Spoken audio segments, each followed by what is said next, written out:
Look at this. So people are saying just total fiction how Putin is using Nazi propaganda to defend invasion of Ukraine.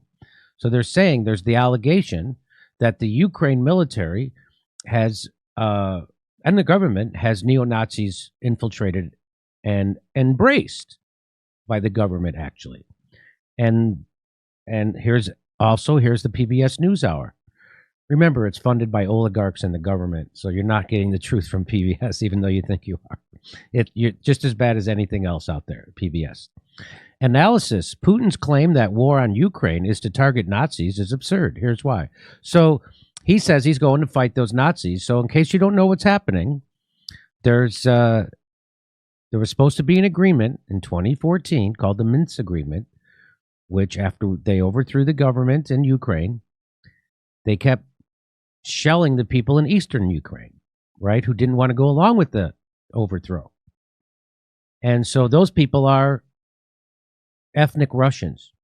So they identify with Russia, and they didn't want to be part of this new undemocratic government.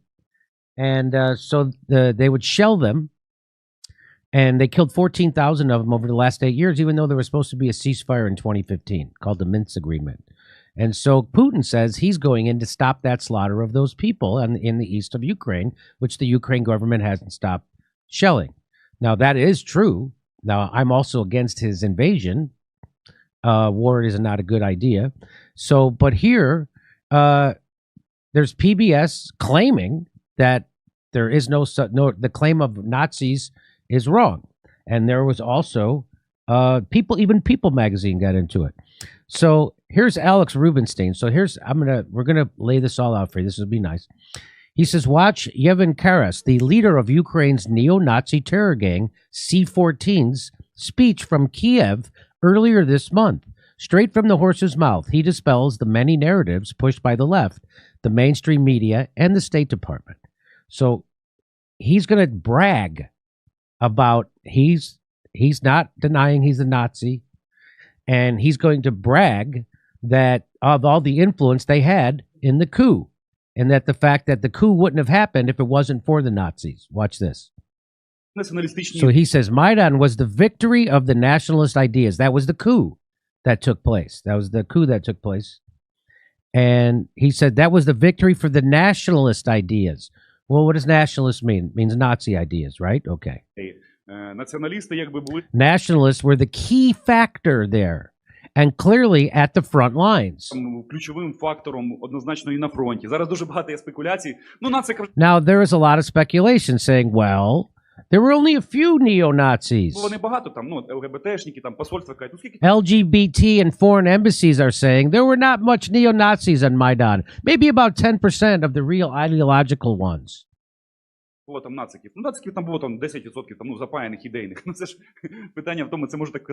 thing is that such a thing can say only a moron that never was at war. And don't understand that those 10%, maybe even less, 8%. But how much they are and how much more effective in the proportion of influence. So he's saying, yeah, we might have only been 10% or 8%, but what was our effect? That's what he's saying. What was the proportion of our influence? How much of their effectiveness was? It was endless, he says. He says, if not for those 8% of neo-Nazis, the effectiveness of Maidan would have dropped by 90%. So he's saying most of the credit has to go to these right-wing nationalist neo-Nazis for the coup. So it's the numbers. It's not the point. Also, when they started firing on the crowds, people thought that was the government doing that. Turns out now there's lots of credible evidence that the Nazis were doing it. Like now, some left-wingers like Boll Foundation and so on, they're trying to count numbers to diminish. So the reason why they're doing that is that now the West doesn't want to recognize the Nazis in Ukraine because it's bad for them. It's a bad look. And this guy's saying something like, there were that many nationalists. They had that much influence. If not for the nationalists, that whole thing, meaning the coup, would have turned into a gay parade. That's what he said. So, okay. So now there's more. Max, you want to comment on any of that? Well, let's keep it rolling. Okay. So here's more. He says, we were now been given so much weaponry, not because some say the West is helping us. So they've been given all this weaponry from the West. And some say it's because they want to help you. And he says, no, that's not why. He says,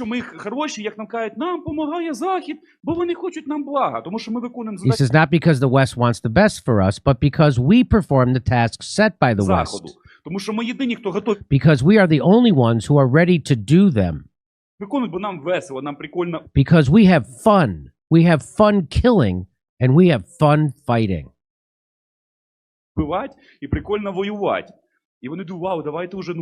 And they're like, wow, let's see what's going to happen.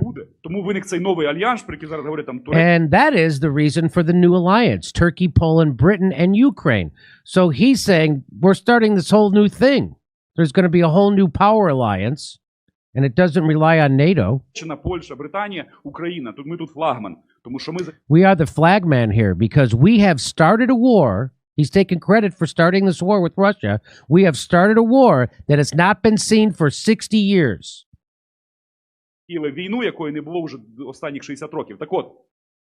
So imagine how many weapons we have, how many veterans that we have. And imagine Russia falls apart and it turns into 5 different Russians or something like that. We have the most javelins on the European continent. Maybe only the UK has more javelin missiles than they do. The potential of those armed forces will immediately become a problem for all those who oppose us. For all those who are trying to give us problems. It is our joy and our sorrow. You need to understand why. Yes, it is hard, not because we are Ukrainians and our asses suffered for 300 years. Why finally everything good, not just given to us? We're such good people. So he's mocking people as being crybabies, saying that. And so, but the real reason, he says, and he said, oh, those people, we want to join Europe. He doesn't want. This is what he says. No, we are a huge, powerful state. And if we come to power, it will be both joy and problems for the whole world. Якщо ми тут прийдемо до влади, це буде і радість, і проблеми для всього світу. Тому це величезна амбітна задача. Therefore, it is a huge, ambitious task. We live in a very cool time. I don't know what this translation means. That's a weird translation. We live in a very cool time. Тому перед нами стоять надзвичайно. And that is why there is an extremely ambitious, cool goal. See, I don't know what that means. Амбітна, класна ціль. Не просто стати там частиною. Not just become part of a European family that has already collapsed. Європейської сім'ї, яка вже там розвалилася. А це є вже This is about new political alliances on the global level, new political challenges. Політичні альянси вже глобального рівня, нові політичні виклики. So, let's just recap what he said. Ukraine is being armed as pawns of the West because we have fun killing. We have started a war. We have the most javelins on the European continent, and the European family has already collapsed, and Maidan would have been a gay parade if not for the Nazi influence. And so that guy's the leader of the C-14s. The C-14s was started as a youth wing of the Svoboda party, founded by Ole Tenehambach. Is that how do you say his name, Max? Tianbach. And he's pictured there. Here he is shaking hands. So this guy, who's big neo-Nazi, shaking hands with this guy who's our president. C-14 signed an agreement with Kiev city government to patrol its streets in early 2018. And what happened? Well, months later, it began a campaign of pogroms against Romani camps. So that's gypsies, right? And so they're going around killing them.